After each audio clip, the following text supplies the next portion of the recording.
Imagine a cosmic ballet, an interstellar waltz of stars, gas, and dust swirling in a grand dance. Welcome to our Milky Way galaxy. Picture an enormous barred spiral made up of over 200 billion stars. Nestled within one of its spiraling arms, you'll find our sun, just one of many players in this celestial performance. The intricate structure of the Milky Way, with its spiraling arms and dense core, serves as the stage for our sun's endless dance. But have you ever wondered about the journey of our sun within this cosmic dance? Our sun, along with its family of planets including our Earth, is not a stationary spectator. It moves, it travels, it dances.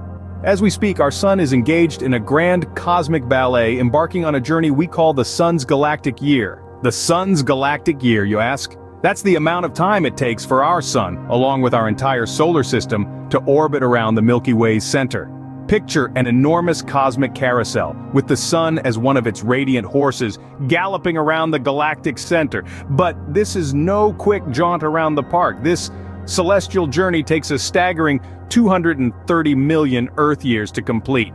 Yes, you heard that right, 230 million. So, in a sense, our sun is a seasoned traveler, having completed approximately 20 voyages around the Milky Way during its 4.6 billion year lifetime.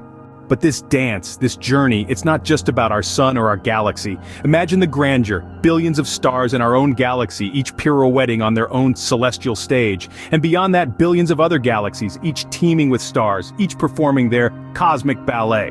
So here's a thought to ponder. If our sun takes 230 million years to complete one orbit in our galaxy, how long might it take a star in another galaxy to complete its journey?